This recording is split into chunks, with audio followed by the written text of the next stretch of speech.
Good morning. Good morning, ma'am.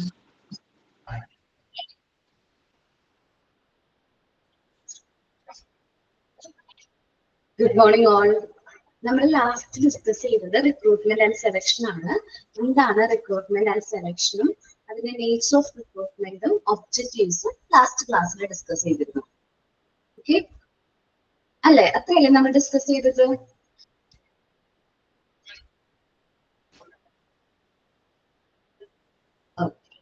ഇനി നമ്മൾ എന്തെല്ലാം ഫാക്ടേഴ്സ് ആണ് റിക്രൂട്ട്മെന്റ് പ്രോസസ്സിനെ ഇൻഫ്ലുവൻസ് ചെയ്യുന്നത് എന്നാണ് നോക്കുന്നത്.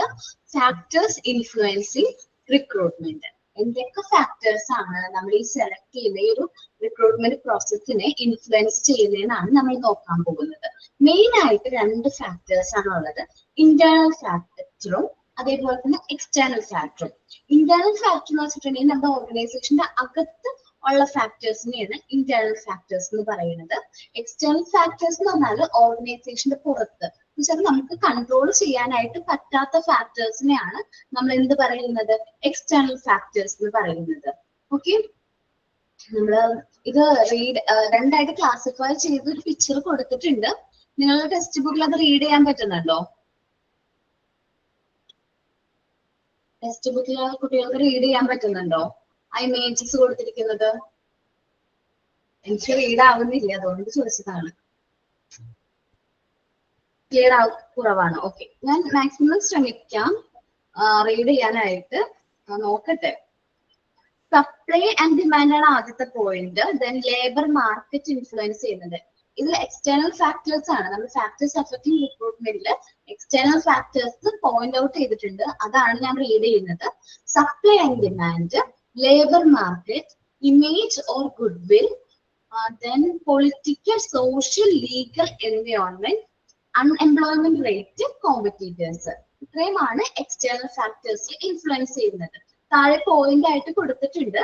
ആ ബോക്സിൽ ക്ലിയർ അല്ലെങ്കിലും നമുക്ക് താഴെ പോയിന്റ്സ് ആയിട്ട് പറഞ്ഞിട്ടുണ്ട്.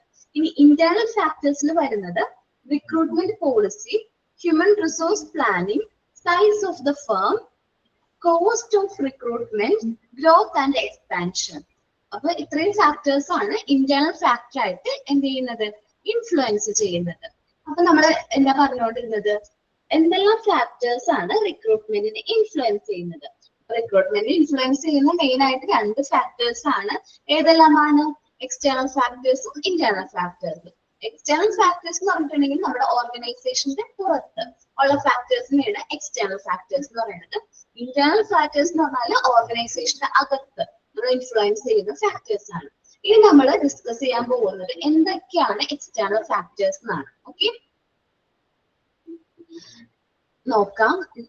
ഒരു minute. Okay, external factors. These factors or force are those factors which cannot be controlled by the organization. നമുക്ക് external factors organization control ചെയ്യാൻ പറ്റുമോ? ഇല്ല കേട്ടാ. ഓർഗനൈസേഷൻ എന്ത് ചെയ്യാൻ പറ്റില്ല? കൺട്രോൾ ചെയ്യാൻ പറ്റാത്തതാണ് external factors.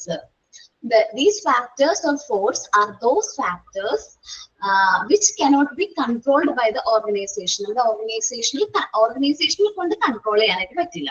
A varieties of external factors which affect the recruitment are as follows. താഴെ പറയുന്നതാണ് റിക്രൂട്ട്മെന്റിനെ അഫക്ട് ചെയ്യുന്ന എക്സ്റ്റേണൽ ഫാക്ടേഴ്സ്. ഫസ്റ്റ് പറയുന്നത് സപ്ലൈ ആൻഡ് ഡിമാൻഡ് ആണ്. എന്താണ് സപ്ലൈ ആൻഡ് ഡിമാൻഡ്? നിങ്ങൾ കൊമേഴ്സിലൂടെ എക്കണോമിക്സ് ഒക്കെ പഠിച്ചിട്ടുണ്ടെങ്കിൽ നമ്മൾ അതിൽ പറഞ്ഞിട്ടുണ്ടാവും സപ്ലൈ ആൻഡ് ഡിമാൻഡ്. ഇവിടെ പറയുന്ന സപ്ലൈ ആൻഡ് ഡിമാൻഡ് എന്ന് പറഞ്ഞാൽ എംപ്ലോയീസിന്റെ സപ്ലൈ ആൻഡ് ഡിമാൻഡ് ഉണ്ട്. എന്താണ് എംപ്ലോയീസിന്റെ സപ്ലൈ ആൻഡ് ഡിമാൻഡിനെ കുറിച്ചാണ് നമ്മൾ ഇവിടെ പറയുന്നത്. A significant factor in recruitment process is manpower supply. നമുക്കറിയാം ഏറ്റവും ഇമ്പോർട്ടന്റ് ആയിട്ടുള്ള ഒരു ഫാക്ടർ ആണ് എന്ത്? Man power supply. നമുക്ക് എത്ര ഹ്യൂമൻ റിസോഴ്സ് അവൈലബിൾ ആണ്, both inside and outside the organisation. നമ്മുടെ ഓർഗനൈസേഷന്റെ അകത്തും അതേപോലെ തന്നെ ഓർഗനൈസേഷന്റെ പുറത്തും നമുക്ക് എത്ര മാൻ പവർ സപ്ലൈ അവൈലബിൾ ആണ് എന്നുള്ളത് നമ്മൾ നോക്കും. If the demand of professionals in the company is more, supply of the professionals in the market is slow. എന്ന് വെച്ചാൽ നമ്മുടെ കമ്പനിയുടെ അകത്ത് അത്യാവശ്യം നല്ല പ്രൊഫഷണൽ ആയിട്ടുള്ള ആൾക്കാരുണ്ടെങ്കിൽ അപ്പൊ എന്താണ് എന്തായിരിക്കും ഡിമാൻഡ്? എങ്ങനെയായിരിക്കും ഡിമാൻഡ്? സാധാരണ എന്ന് വെച്ചാൽ ഡിമാൻഡ് കൂടുതലും പുറത്തുനിന്നുള്ള ആൾക്കാര്, പുറത്തുനിന്നുള്ള സപ്ലൈ എങ്ങനെയായിരിക്കും, കുറവായിരിക്കും. നമ്മുടെ സ്ഥാപനത്തിന്റെ അകത്ത് തന്നെ ക്വാളിഫൈഡ് ആയിട്ടുള്ള എംപ്ലോയീസ് ഉണ്ടെങ്കിൽ നമുക്ക് എങ്ങനെയായിരിക്കും, നമ്മൾക്ക് ഓർഗനൈസേഷനിൽ ഡിമാൻഡ് കുറവും പുറത്ത് എങ്ങനെയായിരിക്കും സപ്ലൈ കുറയും. Okay, then the company will have to relay internal source by training and developing employees. ഇപ്പൊ നമുക്ക് സപ്ലൈ കുറവാണെന്ന് വെച്ചാൽ ഒരു എക്സാമ്പിൾ ആണ്, നമ്മുടെ ഓർഗനൈസേഷന്റെ അകത്ത് എംപ്ലോയീസ് കുറവും ഓർഗനൈസേഷന്റെ പുറത്ത് എംപ്ലോയീസ് കൂടുതലാണെങ്കിൽ നമ്മൾ എന്ത് ചെയ്യും, എക്സ്റ്റേണൽ സോഴ്സിനെ റിക്രൂട്ട് ചെയ്യും. അല്ല ഓർഗനൈസേഷന്റെ പുറത്ത് കുറവാണ് ആൾക്കാർ, നമ്മൾ വിചാരിക്കുന്ന അത്രയും പ്രൊഫഷണൽസ് ഇല്ല, ലോ ആണെങ്കിൽ നമ്മുടെ ഓർഗനൈസേഷൻ ഓക്കേടാ ഒരു മിനിറ്റ്, സപ്ലൈ ആൻഡ് ഡിമാൻഡിന് ഒരു ഇതുണ്ട്, ഇത് രണ്ടും എന്താണ് ഇൻവേഴ്സ്ലി പ്രപ്പോർഷണൽ ആണ്. സപ്ലൈയും ഡിമാൻഡും ഇൻവേഴ്സ്ലി പ്രപ്പോർഷണൽ ആണ്. സിമ്പിൾ ആയിട്ട് ആലോചിക്കും, നമ്മുടെ ഓർഗനൈസേഷന്റെ അകത്ത് എംപ്ലോയീസ് നമ്പർ കൂടുതലുണ്ട്. ഓക്കെ, നമ്മുടെ കയ്യിൽ എംപ്ലോയീസിന്റെ നമ്പർ കൂടുതലുണ്ട്, പുറത്ത് അവൈലബിൾ കുറവാണ്. സോ നമ്മുടെ കയ്യിലുള്ള എംപ്ലോയീസിനെ നമ്മൾ എന്ത് ചെയ്യും, കൂടുതലായിട്ട് ട്രെയിൻ ചെയ്ത് അവർക്ക് വേണ്ട ഡെവലപ്മെന്റ് ഒക്കെ കൊടുത്ത് നമ്മൾ എന്ത് ചെയ്യും, നമ്മുടെ ഇന്റേണൽ സോഴ്സ് തന്നെ യൂസ് ചെയ്യാനായിട്ട് ഇന്റേണൽ എംപ്ലോയീസിനെ, നമ്മുടെ ഓർഗനൈസേഷൻ അകത്തുള്ള എംപ്ലോയീസിനെ തന്നെ നമ്മൾ എന്ത് ചെയ്യും, എഫക്റ്റീവ് ആയിട്ട് യൂട്ടിലൈസ് ചെയ്യും. ഈ ഒരു പോയിന്റ് ക്ലിയർ ആണോ? ഇനി നമ്മുടെ ഓർഗനൈസേഷനിൽ അത്ര എംപ്ലോയീസ് ഇല്ല, നമ്മുടെ കയ്യിൽ അത്രയും നമ്മളിത് വർക്ക് ചെയ്യാനുള്ള അത്രയും എംപ്ലോയീസ് അല്ലെങ്കിൽ ക്വാളിഫൈഡ് ആയിട്ടുള്ള എംപ്ലോയീസ് ഇല്ല. സോ നമ്മൾ എന്ത് ചെയ്യും, എക്സ്റ്റേണൽ സോഴ്സിന് എന്ത് ചെയ്യും, എക്സ്റ്റേണൽ സോഴ്സിൽ നിന്ന് റിക്രൂട്ട്മെന്റ് എടുക്കും. ഒരു മിനിറ്റ്, അക്ഷയ മ്യൂട്ട് ആയിക്കോട്ടെ, അക്ഷയ മ്യൂട്ട് ആയിക്കോട്ടെടാ. ഓക്കെ ഓക്കെ ഓക്കെ, അപ്പൊ സപ്ലൈ ഡിമാൻഡ് എന്ന് വെച്ചിട്ട് ഇൻവേഴ്സ്ലി പ്രൊപ്പോർഷണൽ ആണ്. നമ്മുടെ കമ്പനിയിൽ പ്രൊഫഷണൽസ് കൂടുതലാണ്, അപ്പൊ മാർക്കറ്റിൽ കുറവാണ് വിചാരിക്കുക. പ്രൊഫഷണൽസ് കുറവാണെങ്കിൽ നമ്മൾ ഇന്റേണൽ സോഴ്സ് യൂസ് ചെയ്യും. ഈ കമ്പനീസിൽ പ്രൊഫഷണൽസ് കുറവാണ്,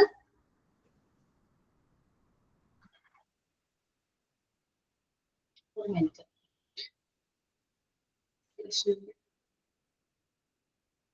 അതെ, ഓർഗനൈസേഷനിൽ എംപ്ലോയീസ് കൂടുതലാണെങ്കിൽ ഡിമാൻഡ് കുറയും.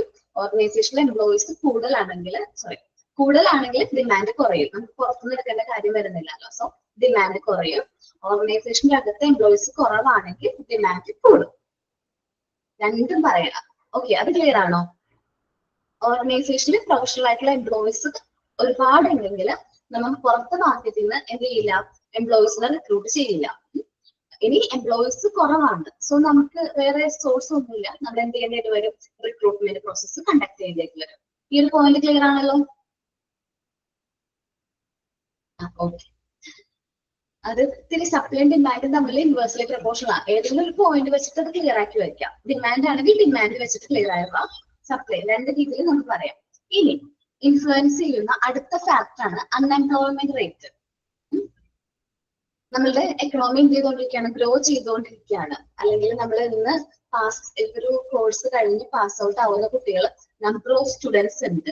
അതുകൊണ്ടാണ് നിങ്ങൾ ഇപ്പോൾ ഡിഗ്രി കഴിഞ്ഞാലും PG കഴിഞ്ഞാലും നമ്മളൊരു അഡീഷണൽ കോഴ്സ് എടുക്കാൻ കാരണം എന്താണ്, നമുക്ക് അവരോടൊപ്പം കോമ്പറ്റീറ്റ് ചെയ്ത് നിൽക്കണം. നമ്മളൊരു ആപ്ലിക്കേഷൻ സബ്മിറ്റ് ചെയ്യുമ്പോൾ നമുക്ക് എന്താണ് എക്സ്ട്രാ ക്വാളിഫിക്കേഷൻ ഉള്ളതെന്ന് അവർ ചെക്ക് ചെയ്യാറുണ്ട്. സോ അതുകൊണ്ടാണ് നമ്മൾ എന്ത് ചെയ്യുന്നത്, ഇതേപോലത്തെ വാല്യൂ ആഡഡ് കോഴ്സുകൾ നമ്മൾ എന്ത് ചെയ്യുന്നത്, അഡോപ്റ്റ് ചെയ്യുന്നത്.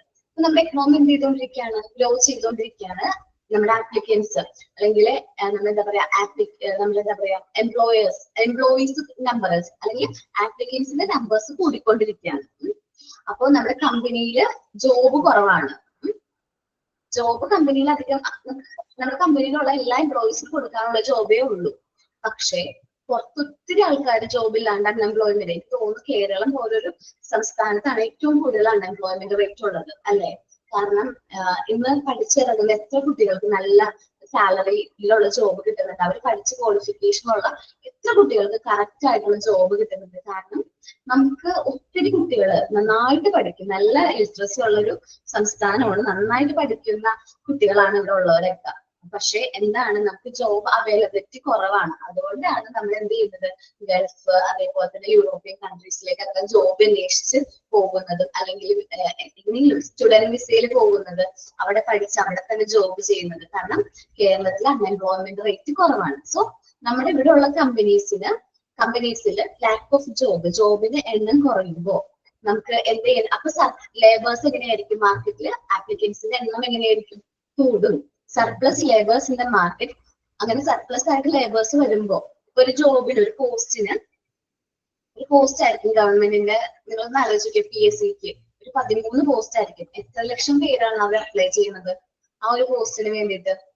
ഒരു 13 പോസ്റ്റിലേക്ക് വേണ്ടിയിട്ട് എത്ര പേര് കോമ്പീറ്റ് ചെയ്യുന്നുണ്ട്? ഒരുപാട് പേര് ചെയ്യുന്നില്ലേ? ആരും PSC ഒന്നും എഴുതാറില്ല. ഓക്കെ, PSC എക്സാം ഒക്കെ പോലത്തെ കോമ്പറ്റേറ്റീവ് എക്സാമിന് വേണ്ടിയിട്ട് ഒരു 3 ലക്ഷം പേരെങ്കിലും ആ ഒരു എക്സാമിന് വേണ്ടിയിട്ട് കോമ്പറ്റേറ്റ് ചെയ്യുന്നുണ്ട്. ആകെ ഒരു 10-15 പോസ്റ്റിന് വേണ്ടിയിട്ടാണ് 3 ലക്ഷം പേര്, 3 ലക്ഷം ആപ്ലിക്കൻസ് മാർക്കറ്റിലുള്ളത്, അല്ലെങ്കിൽ അപ്ലൈ ചെയ്യുന്നത്. അതിൽ നിന്ന് അവർ സെലക്ട് ചെയ്യുകയാണ്. അപ്പൊ ഇവിടെ അൺഎംപ്ലോയ്മെന്റ് റേറ്റ് ഇല്ലേ? അൺഎംപ്ലോയ്മെന്റ് കൂടുതലല്ലേ? ഓക്കെ, അൺഎംപ്ലോയ്മെന്റ് റിക്രൂട്ട്മെന്റിനെ ഇൻഫ്ലുവൻസ് ചെയ്യുന്ന ഒരു ഫാക്ടറാണ്. കാരണം അൺഎംപ്ലോയ്മെന്റ് റേറ്റ് കൂടുതലാണെങ്കിൽ നമുക്ക് ഒരുപാട് ആപ്ലിക്കൻസ് ഉണ്ടാവും. അതിൽ നിന്ന് കറക്റ്റ് ആയിട്ടുള്ള ആപ്ലിക്കന്റിനെ നമ്മൾ എന്ത് ചെയ്താൽ മതി, സെലക്ട് ചെയ്താൽ മതി. അൺഎംപ്ലോയ്മെന്റ് റേറ്റ് കുറവാണ്. ചില രാജ്യങ്ങളിൽ ജോലി ചെയ്യാനായിട്ട് ആൾക്കാർ കുറവായിരിക്കും. അപ്പോൾ അവിടെ എന്താണ്, ഉള്ള ആൾക്കാരെ തന്നെ നമ്മൾ എന്ത് ചെയ്യേണ്ടതായിട്ട് വരും, അഡോപ്റ്റ് ചെയ്യേണ്ടതായിട്ട് വരും. ആ ഉള്ള ക്വാളിഫൈഡ് ആയിട്ടുള്ള ആൾക്കാരെ തന്നെ നമ്മൾ എന്തെങ്കിലും ഓപ്റ്റ് ചെയ്യേണ്ടതായിട്ട് വരും. ഓക്കെ, അൺഎംപ്ലോയ്മെന്റ് റേറ്റ് മനസ്സിലായോ? ഓക്കെ, നെക്സ്റ്റ് നോക്കാം. ഞാൻ റീഡ് ചെയ്തില്ല, ഒന്ന് റീഡ് ചെയ്യാം. Growth of the economy is another factor that affect the availability of applicants. Lack of job in the company and the surplus labor in the market can give rise to the situation of unemployment. അപ്പൊ നമ്മുടെ കമ്പനീസിൽ ജോബിൽ എണ്ണം കുറയുന്നതും എന്തിന് കാരണമാകുന്നുണ്ട്?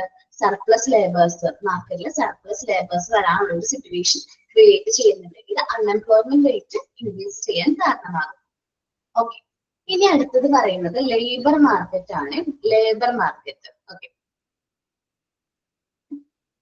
Third point ആണ് labour market. Employment condition in the area where the organization is situated and affect the recruitment activity of the organization. Okay, labour market നമ്മുടെ company നല്ല urban ഏരിയയിലാണെന്ന് വിചാരിക്കുക. ഒരു എറണാകുളം പോലത്തെ ഒരു സിറ്റിയിലാണ്, അത്യാവശ്യം അല്ലെങ്കിൽ സ്പെഷ്യൽ എക്കണോമിക് സോണിലൊക്കെ ആണെങ്കിൽ അവിടെ ഒരുപാട് ആൾക്കാർ നമുക്ക് റിക്രൂട്ട് ചെയ്യാനായിട്ട് കിട്ടില്ലേ? ഒരു അർബൻ ഏരിയയിലാണെങ്കിൽ റിക്രൂട്ട്മെന്റ് പ്രോസസ് ഈസി ആയിരിക്കുമല്ലോ. ഒത്തിരി പേര് അപ്ലൈ ചെയ്യില്ലേ ജോബിന് വേണ്ടിയിട്ട്? ഓട്ടോമാറ്റിക്കലി ആണ്. പക്ഷെ നമ്മളൊരു റൂറൽ ഏരിയാസിലേക്ക് വരുമ്പോൾ അധികം ആൾക്കാർ അപ്ലൈ ചെയ്യില്ല ജോബിന്, ഇല്ലേ? അധികം ആൾക്കാർ ഉണ്ടാവില്ല ജോബ് പോസ്റ്റിലേക്ക് അപ്ലൈ ചെയ്യാനായിട്ട്. റൂറൽ ഏരിയാസിൽ അധികം ആൾക്കാരുണ്ടാവില്ല. അവിടെ ഉള്ള ആൾക്കാർക്ക് തന്നെയായിരിക്കും ആ ജോബ് എന്ത് ചെയ്യുന്നത്, നമ്മൾ അലോക്കേറ്റ് ചെയ്ത് കൊടുക്കുന്നത്. ഇപ്പൊ ലേബർ മാർക്കറ്റ് ആണ് നമ്മൾ പറയുന്നത്. Employment condition in the area where the organisation situated. നമ്മുടെ ഓർഗനൈസേഷൻ സിറ്റുവേറ്റ് ചെയ്തിരിക്കുന്ന ഏരിയയിലെ എംപ്ലോയ്മെന്റ് കണ്ടീഷൻ നമ്മുടെ റിക്രൂട്ട്മെന്റ് പ്രോസസ്സിനെ അഫക്ട് ചെയ്യുന്നുണ്ട്. Ordinary attempt like displaying job vacancy on notice board or announcement in official meeting will etc. will attract more candidates than needed at the time of recruitment. കൂടുതലായിട്ടുള്ള കാൻഡിഡേറ്റ്സിന് നമുക്ക് എന്ത് ചെയ്യാൻ പറ്റും, attract ചെയ്യാനായിട്ട് help ചെയ്യുന്നുണ്ട്. ഇപ്പം റൂറൽ ഏരിയയൊക്കെ ആണെങ്കിൽ, അല്ലെങ്കിൽ നമ്മൾ നോട്ടീസ് ബോർഡിലൊക്കെ ജോബ് വേക്കൻസീസ് ഒക്കെ ഡിസ്പ്ലേ ചെയ്യുകയാണെങ്കിൽ നമുക്ക് ഒരുപാട് ആപ്ലിക്കൻസിന് കിട്ടും. റിക്രൂട്ട്മെന്റിന് വേണ്ടിയിട്ട് ഒരുപാട് കാൻഡിഡേറ്റ്സിന് നമുക്ക് കിട്ടും. ഇപ്പൊ അർബൻ ഏരിയയിലാണെങ്കിൽ വലിയ കമ്പനിയുടെ ഒക്കെ ഫ്രണ്ടില് നോട്ടീസ് ബോർഡിൽ എന്ത് ചെയ്യാണ്, ഈ ജോബ് വേക്കൻസിയുടെ ആപ്ലിക്കേഷൻ പേസ്റ്റ് ചെയ്തിരിക്കുകയാണ് അല്ലെങ്കിൽ പോസ്റ്റ് ചെയ്തിരിക്കുകയാണ്. സോ ആ നോട്ടീസ് കാണുന്ന കുറെ എന്താ പറയുക, ക്വാളിഫൈഡ് ആയിട്ടുള്ള എംപ്ലോയീസ് എന്ത് ചെയ്യും, നമ്മൾ ആ ഒരു പോസ്റ്റിന് വേണ്ടിയിട്ട് അപ്ലൈ ചെയ്യും. അല്ലെങ്കിൽ ഒഫീഷ്യൽ മീറ്റിംഗിൽ പറയാണ്. നമ്മൾ എന്ത് ചെയ്യും, നമ്മുടെ റിലേറ്റീവ്സ് ആരെങ്കിലും അവിടെ വർക്ക് ചെയ്യുന്നുണ്ടെങ്കിൽ ആ കാര്യം നമ്മളോട് പറയും, ഇല്ലേ? എംപ്ലോയി റെഫറൽ എന്നൊക്കെ കേട്ടിട്ടില്ലേ? നമ്മളൊക്കെ പറയാറുണ്ട്, നിങ്ങൾ കമ്പനിയിൽ വർക്ക് ചെയ്യണല്ലേ, എന്നൊന്ന് റെഫർ ചെയ്യാൻ പറ്റുമോ എനിക്ക് നമ്മളിങ്ങനെ ചോദിക്കാറുണ്ട്. ചിലപ്പോൾ നമ്മളുടെ സാഹചര്യം കൊണ്ടായിരിക്കും നമ്മൾ അങ്ങനെ ചോദിച്ചു പോകുന്നത്. അപ്പൊ അങ്ങനെ എംപ്ലോയീസ് റെഫറലൊക്കെ വഴി കൂടുതലായിട്ട് ആൾക്കാരിലേക്ക് ഈ ഒരു റിക്രൂട്ട്മെന്റ് പ്രോസസ്സിനെ കുറിച്ച് അറിയാനും കൂടുതലായിട്ട് എംപ്ലോയീസ് അല്ലെങ്കിൽ കാൻഡിഡേറ്റ്സ് നമുക്ക് അപ്ലൈ ചെയ്യും, ആ ഒരു ജോബിലേക്ക് അപ്ലൈ ചെയ്യും. ഈ കമ്പനിക്ക് സിമ്പിൾ ആണ് പ്രോസസ്സ്. അതിൽ ഏറ്റവും ആപ്റ്റ് ആയിട്ടുള്ള കാൻഡിഡേറ്റ് എന്ത് ചെയ്താൽ മതി, സെലക്ട് ചെയ്താൽ മതി. ഓക്കെ, ക്ലിയർ ആണോ? Labour market. ഓക്കെ, ഇനി ഇമേജും ഗുഡ് വില്ലും. നല്ല ഇമേജ് നല്ല ഗുഡ് വില്ലുള്ള കമ്പനിയാണെന്ന് വിചാരിക്കും. അത്യാവശ്യം ഞാൻ പറയാം, കുസാറ്റ് പോലെ ഒരു യൂണിവേഴ്സിറ്റിയിൽ നിന്നാണ്, ഞാനിപ്പോ ടീച്ചറായതുകൊണ്ട് അങ്ങനെ പറയുന്നതാണ്, കുസാറ്റ് പോലെ ഒരു യൂണിവേഴ്സിറ്റിയിൽ നിന്നാണ് നമുക്കൊരു എന്ത് വന്നിരിക്കുന്ന ഓഫർ വന്നിരിക്കുന്നെങ്കിൽ നമ്മൾ എന്തായാലും കണ്ണും കൂട്ടി അപ്ലൈ ചെയ്യില്ല ആ ഒരു ജോബിന്. അഫ്കോഴ്സ് ചെയ്യും. കാരണം എന്താണ്, ആ ഒരു ഓർഗനൈസേഷൻ അല്ലെങ്കിൽ ആ ഒരു സ്ഥാപനത്തിന് നമ്മുടെ മാർക്കറ്റിൽ നല്ലൊരു ഇമേജ് ഉണ്ട്, നമ്മുടെ സൊസൈറ്റിയിൽ നല്ലൊരു ഗുഡ് വിൽ ഉണ്ട്. ഒരുപാട് നാളായിട്ട് നമ്മുടെ മാർക്കറ്റിൽ അല്ലെങ്കിൽ നമ്മുടെ സൊസൈറ്റിയിലുള്ള ഒരു ഓർഗനൈസേഷൻ ആണ്. സോ നല്ല ഗുഡ് വിൽ ഉണ്ട്. പക്ഷെ നമ്മൾ പേര് കേൾക്കാത്ത അല്ലെങ്കിൽ അത്ര ഗുഡ് വിൽ ഇല്ലാത്ത ഓർഗനൈസേഷൻ അപ്ലൈ ചെയ്യുമ്പോൾ നമ്മളൊന്ന് ആലോചിക്കും, ഇത് എന്തെങ്കിലും പ്രശ്നം ഉണ്ടാവോ നമ്മൾ അപ്ലൈ ചെയ്താല് എന്ന് നമ്മൾ 2 പ്രാവശ്യം തിങ്ക് ചെയ്യില്ലേ?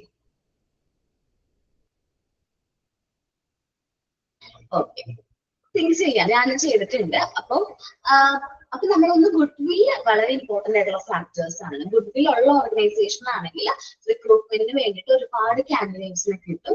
ഗുഡ് വിൽ കുറഞ്ഞ ഓർഗനൈസേഷൻ ആണെങ്കിൽ റിക്രൂട്ട്മെന്റിന് വേണ്ടിയിട്ട് അധികം എംപ്ലോയീസിനെ കിട്ടണമെന്നില്ല. ഓക്കെ, നമുക്ക് റീഡ് ചെയ്യാം. Image and goodwill. The employer's image can also act as a barrier for recruitment. Recruitment പ്രോസസ്സിന്റെ ബാരിയർ ആയിട്ട് ആക്ട് ചെയ്യുന്നത് എന്താണ്? എംപ്ലോയറുടെ ഇമേജ് ആണ്. The activities of the organization are basic for building organization image. ഓർഗനൈസേഷന്റെ image build ചെയ്യാനായിട്ട് ഈ activities നമ്മളെ ഹെൽപ്പ് ചെയ്യുന്നുണ്ട്. It become easier to attract. വെച്ചാൽ നല്ല ഗുഡ് വിൽ ഉള്ള ഓർഗനൈസേഷൻ ആണെങ്കിൽ നമുക്ക് എംപ്ലോയീസിന് ഒരുപാട് എംപ്ലോയീസിനെ അട്രാക്ട് ചെയ്യാൻ പറ്റും. ആ എംപ്ലോയീസിന് നമ്മുടെ സ്ഥാപനത്തിൽ തന്നെ എന്ത് ചെയ്യാൻ പറ്റും, നിലനിർത്താനായിട്ട് പറ്റും. It becomes easier to attract and retain employee for the organization if it has a positive image or goodwill. നമ്മുടെ ഓർഗനൈസേഷന് പോസിറ്റീവ് ആയിട്ടുള്ള നല്ല ഇമേജും ഗുഡ് വിൽ ഉണ്ടെങ്കിൽ ഒരുപാട് എംപ്ലോയീസിനെ എന്ത് ചെയ്യാൻ പറ്റും, അട്രാക്ട് ചെയ്യാൻ പറ്റും. നമ്മുടെ എംപ്ലോയീസിനെ അട്രാക്ട് ചെയ്യാൻ മാത്രമല്ല, അവർ റിക്രൂട്ട് ചെയ്ത് സെലക്ട് ചെയ്ത് കഴിഞ്ഞാൽ നിലനിർത്താനും നമുക്ക് പറ്റും നല്ല ഇമേജ് ആണെങ്കിൽ. Okay, as an employer for an organization with a negative image. Negative image ഉള്ള ഓർഗനൈസേഷന് അത്രയും പോസിബിൾ ആവണമെന്നില്ല. ചിലപ്പോൾ എംപ്ലോയീസ് ജോയിൻ ചെയ്താലും അവര് എന്ത് ചെയ്യാനുള്ള ചാൻസ് ഉണ്ട്, ടേൺ ഓവർ സംഭവിക്കും, ഒഴിഞ്ഞു പോകാനുള്ള ചാൻസ് ഉണ്ട്, ബ്രേക്ക് ചെയ്ത് വേറൊരു സ്ഥാപനത്തിലേക്കൊക്കെ പോകാനുള്ള ചാൻസ് ഉണ്ട്. അപ്പോൾ ഇമേജും ഗുഡ് വില്ലും റിക്രൂട്ട്മെന്റ് പ്രോസസ്സിനെ ഇൻഫ്ലുവൻസ് ചെയ്യുന്ന ഒരു എക്സ്റ്റേണൽ ഫാക്ടർ ആണ്. നല്ല ഇമേജും നല്ല പോസിറ്റീവ് ഇമേജും നല്ല പോസിറ്റീവ് ഗുഡ് വില്ലുള്ള ഓർഗനൈസേഷൻ ആണെങ്കിൽ നമുക്ക് ഒരുപാട് കാൻഡിഡേറ്റ്സിനെ റിക്രൂട്ട് ചെയ്യാനായിട്ട് കിട്ടും. അത് ഒരുപാട് പേരെ അട്രാക്ട് ചെയ്യാം, അവർ നിലനിർത്താനും പറ്റും. പക്ഷെ നെഗറ്റീവ് ഇമേജ് ഉള്ള ഓർഗനൈസേഷൻ ആണെങ്കിൽ അത്രയും നമ്പർ ഓഫ് എംപ്ലോയീസിന് നമുക്ക് എന്ത് ചെയ്യാൻ പറ്റണമെന്നില്ല, റിക്രൂട്ട് ചെയ്യാനായിട്ട് പറ്റണമെന്നില്ല. ഓക്കെ, ക്ലിയർ ആണോ?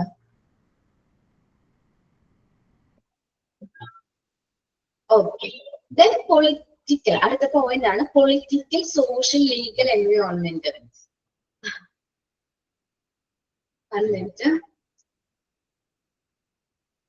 ഓക്കെ, ഞാൻ ഈ പോയിന്റ് പറഞ്ഞു കഴിഞ്ഞിട്ട് ഒന്നും കൂടി എല്ലാം ഒരുമിച്ച് ഒന്നുകൂടി പറയാം കേട്ടോ. Political, social, legal environment. നമ്മളിപ്പോ ഈ PSU അറിയാവോ, public sector undertakings. Commerce students അല്ലേ, കേട്ടിട്ടുണ്ടാവും. എന്നാൽ ഗവൺമെന്റിന്റെ കൺട്രോളിൽ വരുന്ന ഓർഗനൈസേഷൻസ് ആണ് PSUs എന്നൊക്കെ പറയുന്നത്. ഒരു എക്സാമ്പിൾ പറയുകയാണെങ്കിൽ, അല്ല, ഗവൺമെന്റിന്റെ ചെറിയൊരു ഇൻഫ്ലുവൻസ് ഉണ്ടാവും. അപ്പൊ നമ്മൾ ഈ റിക്രൂട്ട്മെന്റ് പ്രോസസ്സിൽ ഗവൺമെന്റിന്റെ ഇന്റർവെൻഷൻസും റെഗുലേഷൻസ് ഒക്കെ നമ്മൾ നോക്കേണ്ടതായിട്ട് വരും. അല്ലെങ്കിൽ സിമ്പിൾ ആയിട്ട് പറഞ്ഞു കഴിഞ്ഞാല് നമുക്ക് നമ്മുടെ കയ്യിൽ ക്വാളിഫിക്കേഷൻ ഉണ്ട്, എക്സ്പീരിയൻസ് ഉണ്ട്, ഓക്കെ ആണ്. നമ്മളുടെ അടുത്തുള്ള ഒരു കാൻഡിഡേറ്റ്സിന്റെ കയ്യിൽ ക്വാളിഫിക്കേഷൻ ഉണ്ട്, എക്സ്പീരിയൻസ് ഉണ്ട്, MP യുടെയോ അല്ലെങ്കിൽ MLA യുടെയോ റെഫറൽ ലെറ്റർ കൂടി ഉണ്ടെന്ന് വിചാരിക്കും. ആർക്കായിരിക്കും ഓട്ടോമാറ്റിക്കലി ജോബ് കിട്ടുന്നത്? നമുക്ക് കിട്ടോ, നമ്മുടെ കൂടെ ഉള്ള കാൻഡിഡേറ്റിന് കിട്ടോ?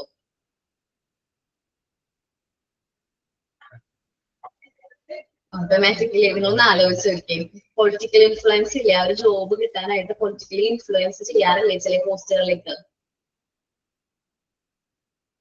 അവർക്കേ കിട്ടുള്ളൂ. കാരണം ഇന്ന് നമ്മളുടെ കേരളം തന്നെ വേണ്ട, എന്തായാലും കേരളം തന്നെ വേണ്ട, ഇന്ത്യയിൽ എവിടെയും ഒരു ജോബ് കിട്ടണമെങ്കിൽ എന്തെങ്കിലും പൊളിറ്റിക്കൽ ഇൻഫ്ലുവൻസ് ഒക്കെ ഉണ്ടെങ്കിൽ അവർക്കേ കിട്ടുള്ളൂ. ഇപ്പൊ സപ്ലൈകോയില് ഒരു പോസ്റ്റ് വന്നു എന്ന് വിചാരിക്കും, എക്സാമ്പിൾ പറയാണ്, സപ്ലൈകോയില് ഒരു പോസ്റ്റ് വന്നു.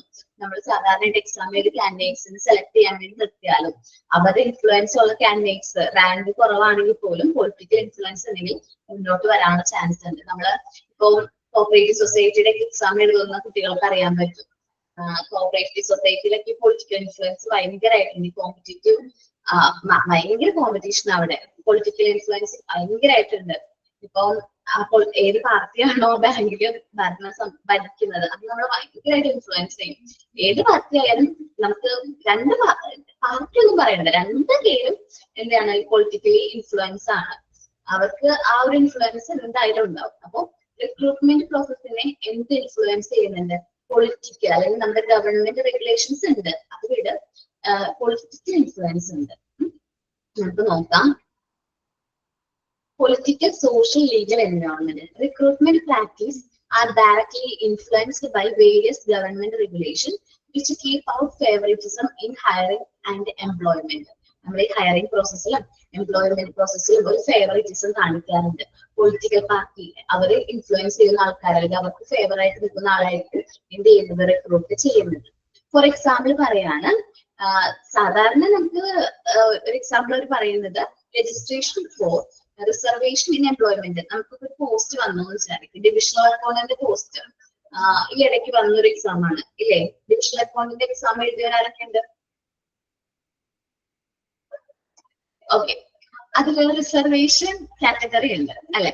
റിസർവേഷൻ കാറ്റഗറിയിൽ വരുന്ന ആൾക്കാർക്ക് ഇത്രയും number of post. Scheduled tribes അത് വേണം. ഫിസിക്കലി ഹാൻഡിക്യാപ്ഡ് ഇത് നോർമലി നമ്മുടെ എന്താണ് ഇന്ത്യയിൽ ഇൻട്രൊഡ്യൂസ് ചെയ്തിരിക്കുന്ന ആ ഒരു ഇങ്ങനെ വരുന്ന ആൾക്കാർക്ക് കൊടുക്കണം എന്നുള്ളത്. ഇത് കൂടാതെ വരുന്നതാണ് ഈ ഒരു പ്രശ്നം. Legislation four reservation in employment four scheduled caste, scheduled tribes, physically handicapped, etc. have been introduced by the government of India. ഇതെല്ലാം ഗവൺമെന്റ് ഓഫ് ഇന്ത്യ ഇൻട്രൊഡ്യൂസ് ചെയ്തിരിക്കുന്നത്. ആ ഗവൺമെന്റ് റെഗുലേഷൻസ് ആ പറയുന്നത്. In addition trade union place a prominent position in recruitment. ഇത് കൂടാതെ trade unions എന്ത് ചെയ്യുന്നുണ്ട്? Prominent position റിക്രൂട്ട്മെന്റിൽ എടുക്കുന്നുണ്ട്. അപ്പൊ ഞങ്ങളുടെ പാർട്ടിയിലുള്ള ആളെ ആയിട്ടാണ് നിങ്ങൾ എന്ത് ചെയ്യുന്നത്? റിക്രൂട്ട് ചെയ്യേണ്ടത്, അങ്ങനെ പറയാറുണ്ട്. This hamper the management freedom to choose the prospective candidate. അപ്പം നമ്മുടെ മാനേജ്മെന്റിന്റെ ആ ഫ്രീഡം ഉണ്ടല്ലോ, ആ ഫ്രീഡം എന്ത് ചെയ്യും? തടസ്സപ്പെടുത്താണ്. എങ്ങനെ? അവർക്ക് കറക്റ്റ് ആയിട്ടുള്ള എംപ്ലോയിനെ എന്ത് ചെയ്യാൻ പറ്റില്ല? റിക്രൂട്ട് ചെയ്യാനായിട്ട് പറ്റില്ല. അവരുടെ ആ ഫ്രീഡം അവിടെ ബ്രേക്ക് ചെയ്യാണ്. Recruitment source can be limited by union regulation if the candidate does not fulfill the criteria set by the union. അപ്പം ചില സമയത്ത് നമ്മൾ ഈ യൂണിയനെ കൺസിഡർ ചെയ്യുമ്പോൾ നമുക്ക് കറക്റ്റ് ആയിട്ടുള്ള എംപ്ലോയീസിനെ എന്ത് ചെയ്യാൻ പറ്റില്ല?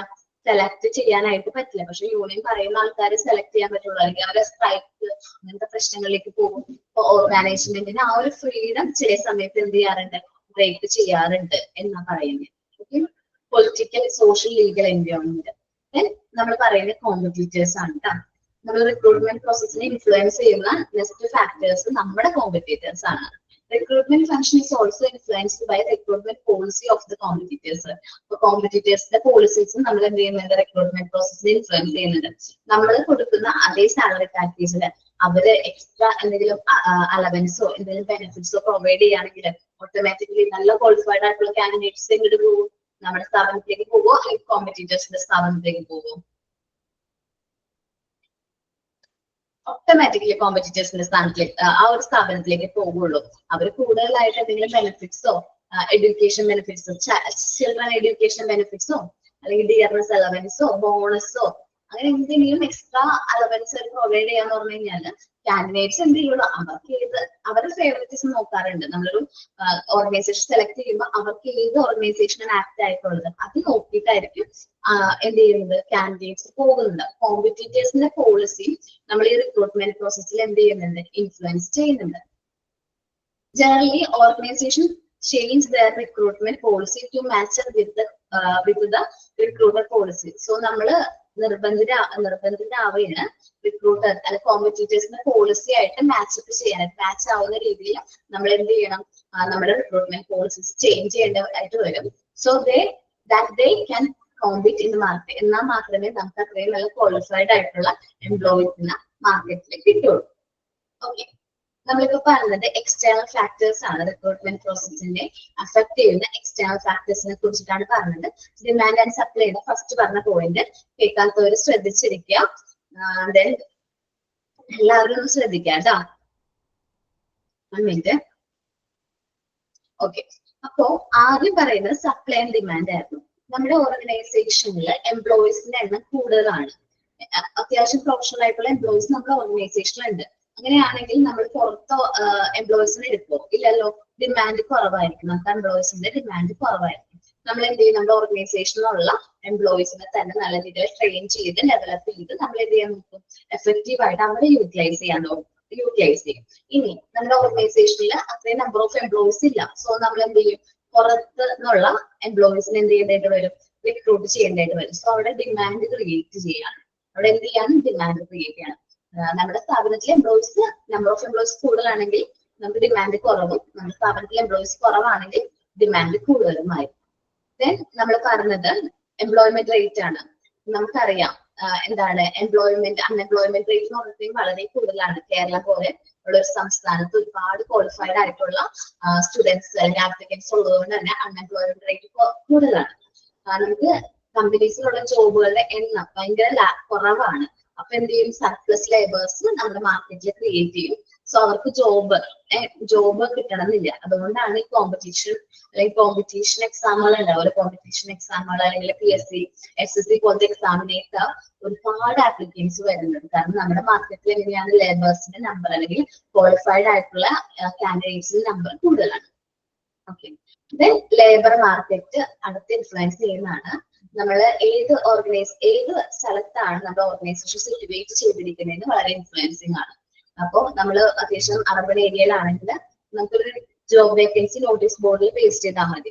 ഒരുപാട് കാൻഡിഡേറ്റ്സ് നമുക്ക് റിക്രൂട്ട് ചെയ്യാൻ വേണ്ടിയിട്ടുള്ള ഒരുപാട് കാൻഡിഡേറ്റ്സ് നമുക്ക് അതുവഴി അട്രാക്ട് ചെയ്യാനായിട്ട് പറ്റും. പക്ഷെ ഒരു അർബൻ ഏരിയയിലാണെങ്കിൽ നമുക്ക് അങ്ങനെ പറ്റണമെന്നില്ല കേട്ടോ. നമ്മൾ നോട്ടീസ് ബോർഡിൽ എന്ത് ചെയ്യേണ്ടവരും ഒഫീഷ്യൽ മീറ്റിംഗിൽ ഇരുന്നവരും ദെൻ അഡ്വർടൈസ്മെന്റ് കൊടുക്കേണ്ടവരും അത് ഒത്തിരി സെർച്ച് ചെയ്താലായിരിക്കും റൂറൽ ഏരിയസിലേക്ക് ഒരു എന്ത് ചെയ്യാനായിട്ട് എംപ്ലോയീസിനെ കിട്ടാനായിട്ട്. നിങ്ങളൊന്ന് ചുമ്മാ ചിന്തിച്ചാൽ മതി.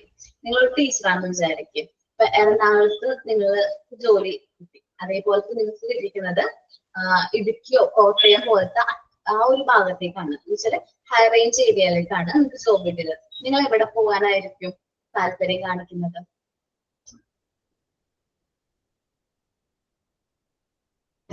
നിങ്ങളുടെ അടുത്തുള്ള ഏതെങ്കിലും സിറ്റിയിലും ജോലി കിട്ടി, ഉൾപ്രദേശത്തേക്ക് ജോലി കിട്ടി, അങ്ങനെ വിചാരിക്കും.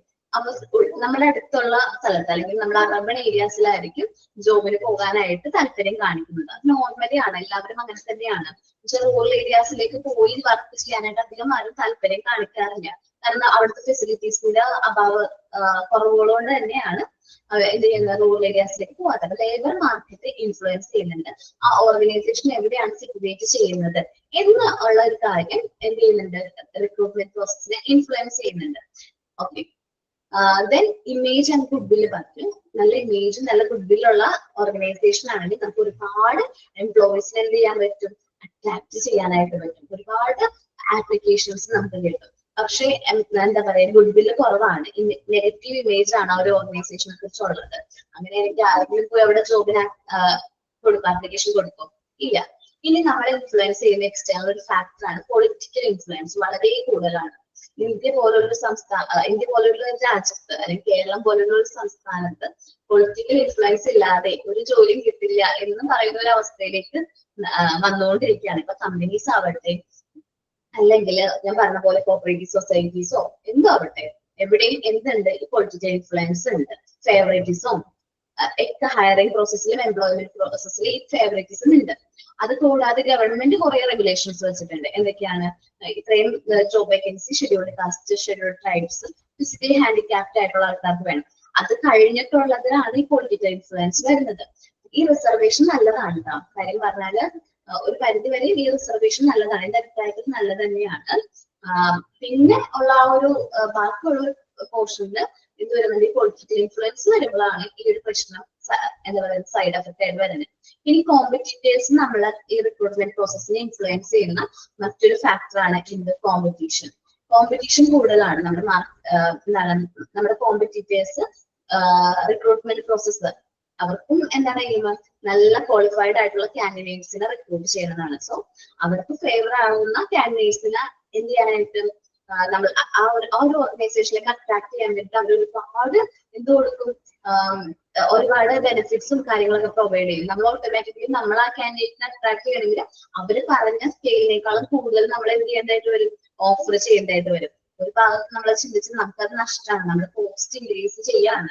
അപ്പോൾ നമുക്കത് കോമ്പറ്റീറ്റേഴ്സിന്റെ പോളിസിക്ക് അനുസരിച്ച് നമ്മൾ എന്ത് ചെയ്യേണ്ടതായിട്ട് വരും, കോമ്പീറ്റ് ചെയ്യേണ്ടതായിട്ട് വരും. മാർക്കറ്റിൽ പിടിച്ചു നിൽക്കണമെന്നുണ്ടെങ്കിൽ നമ്മളും കോമ്പീറ്റ് ചെയ്യേണ്ടതായിട്ട് വരും. ഓക്കെ, ഇതൊന്ന് ഫുൾ ആയിട്ടൊന്ന് റീഡ് ചെയ്ത് എല്ലാവരും ഈ ഓരോ പോയിന്റ്സും ഫുൾ ആയിട്ടൊന്ന് റീഡ് ചെയ്തേ. ഇതെല്ലാമാണ് എക്സ്റ്റേണൽ ഫാക്ടേഴ്സ്. ആ ഫാക്ടേഴ്സ് ഒന്ന് റീഡ് ചെയ്ത് നോക്കി.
എല്ലാവരും റീഡ് ചെയ്തോ? മനസ്സിലായോ?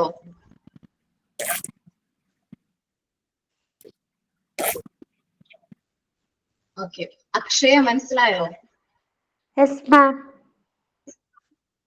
ഓക്കേടാ. ഇനി നമ്മൾ നോക്കുന്നത് ഇന്റേണൽ ഫാക്ടേഴ്സ് ആണ്. എന്തെല്ലാം ആണ് നമ്മൾ റിക്രൂട്ട്മെന്റ് പ്രോസസ്സിനെ അഫക്ട് ചെയ്യുന്ന ഫാക്ടേഴ്സ്, ഇന്റേണലി അഫക്ട് ചെയ്യുന്ന ഫാക്ടേഴ്സ്. അപ്പൊ ആ ഇന്റേണൽ ഫാക്ടേഴ്സിന് നമ്മുടെ ഓർഗനൈസേഷന് കൺട്രോൾ ചെയ്യാൻ പറ്റില്ലേ? ഓർഗനൈസേഷൻ ഇന്റേണൽ ഫാക്ടേഴ്സിനെ കൺട്രോൾ ചെയ്യാൻ പറ്റില്ലേ? പറ്റും. The factors that can be regulated by the organization itself are called internal factors. നമ്മുടെ ഓർഗനൈസേഷനെ റെഗുലേറ്റ് ചെയ്യാൻ പറ്റുന്ന ഫാക്ടേഴ്സിനെയാണ് നമ്മൾ എന്ത് പറയുന്നത്, ഇന്റേണൽ ഫാക്ടേഴ്സ് എന്ന് പറയുന്നത്. അപ്പോ എന്തെല്ലാം ഇന്റേണൽ ഫാക്ടേഴ്സ് ആണ് ഓർഗനൈസേഷന്റെ റിക്രൂട്ട്മെന്റ് പ്രോഗ്രാമിനെ ഇൻഫ്ലുവൻസ് ചെയ്യുന്നതെന്ന് നമ്മൾ നോക്കുന്നത്.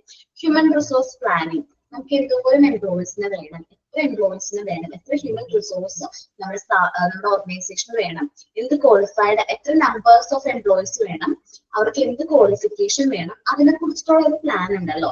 അത് ഇന്റേണൽ ഫാക്ടർ ആണ്. നമ്മുടെ ഓർഗനൈസേഷൻ കൺട്രോൾ ചെയ്യാൻ പറ്റുന്ന ഇന്റേണൽ ഫാക്ടർ ആണ് എന്ത്, ഹ്യൂമൻ റിസോഴ്സ് പ്ലാനിങ്.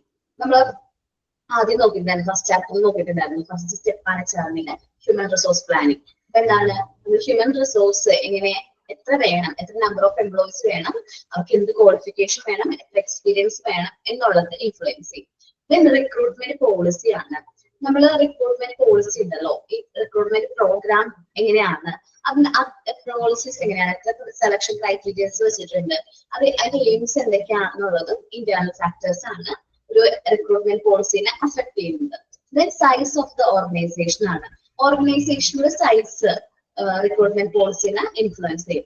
ഓർഗനൈസേഷൻ ഭയങ്കര ലാർജ് സ്കെയിൽ അല്ലെങ്കിൽ ലാർജ് സ്കെയിൽ ഓർഗനൈസേഷൻ ആണെങ്കിൽ അവിടെ നമ്മൾ റിക്രൂട്ട്മെന്റ് പ്രോസസ്സ് എന്ത് ചെയ്യും, അത്യാവശ്യം ലെങ്തി പ്രോസസ് ആയിരിക്കും. ഒത്തിരി ഒരുപാട് കാൻഡിഡേറ്റ്സിന് നമ്മൾ റിക്രൂട്ട് ചെയ്യേണ്ടതായിട്ട് വരും. Okay, size of the organisation എന്ന് പറയുന്നത് നമ്മുടെ organisation size large scale organisation ആണെങ്കിൽ റിക്രൂട്ട്മെന്റ് പ്രോസസ്സ് ലാർജ് ആയിരിക്കും. സ്മോൾ സ്കെയിൽ ഓർഗനൈസേഷൻ ആണെങ്കിൽ ചിലപ്പോൾ വർഷത്തിലൊരിക്കലോ ചിലപ്പോ 2 പ്രാവശ്യമോ റിക്രൂട്ട്മെന്റ് പ്രോസസ്സ് ചിലപ്പോൾ കണ്ടക്ട് ചെയ്യും. അതേപോലെ ലാർജ് സ്കെയിൽ ഓർഗനൈസേഷൻ ആണെങ്കിൽ നമുക്ക് ഒരുപാട് എംപ്ലോയീസിന് വേണ്ട വരും അല്ലെ. അവിടെ ഒരുപാട് വലിയ ടാസ്കുകൾ ചെയ്യാനുണ്ടാവും, ഒരുപാട് നമ്പർ ഓഫ് ജോബ്സിന്റെ എണ്ണം കൂടുതലായിരിക്കും. സോ നമുക്ക് ഒരുപാട് എംപ്ലോയീസിന് വേണം. നമ്മുടെ ഹയറിംഗ് പ്രോസസ്സ് എങ്ങനെയായിരിക്കും, ലെങ്തി ആയിരിക്കും. ഓക്കെ, അപ്പൊ സൈസ് ഓഫ് ദ ഓർഗനൈസേഷൻ നമ്മൾ ഇൻഫ്ലുവൻസ് ചെയ്യുന്നുണ്ട്. കോസ്റ്റ്, റിക്രൂട്ട്മെന്റ് എക്സ്പെൻസ് ആരാ ബോൺ ചെയ്യുന്നേ, നമ്മളാണോ? അല്ലല്ലോ, എംപ്ലോയർ അല്ലേ. അപ്പൊ നമ്മൾ റിക്രൂട്ട്മെന്റ് പ്രോസസ് എന്ന് പറയുമ്പോൾ അതിന് വരുന്ന ചെലവ് നമുക്കറിയാം. ഇങ്ങനെ ആപ്ലിക്കേഷൻസ് ഇടാ, ഇന്റർവ്യൂ കോൾ ചെയ്യുക, അല്ലെങ്കിൽ ഒരു ലെങ്തി പ്രോസസ് ആണ്. ഒരുപാട് ടാസ്കുകൾ ഒരുമിച്ച് ചെയ്യുമ്പോഴാണ് റിക്രൂട്ട്മെന്റ് നമുക്ക് പോസിബിൾ ആകുന്നത്. സോ ഈ ഒരു കോസ്റ്റ് നമ്മൾ കുറയ്ക്കാനായിട്ട് മാക്സിമം ശ്രമിക്കണം. അപ്പോ കോസ്റ്റും എന്ത് ചെയ്യുന്നുണ്ട്, നമ്മൾ ഇൻഫ്ലുവൻസ് ചെയ്യുന്ന ഫാക്ടറാണ്. നമുക്ക് എപ്പോഴും റിക്രൂട്ട്മെന്റ് ചെയ്യാനായിട്ട് പറ്റും.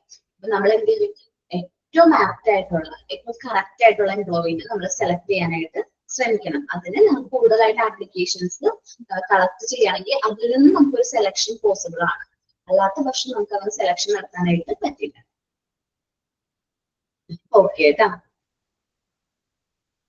നോക്കാം. ഇന്റേണൽ ഫാക്ടേഴ്സ് ആണ്.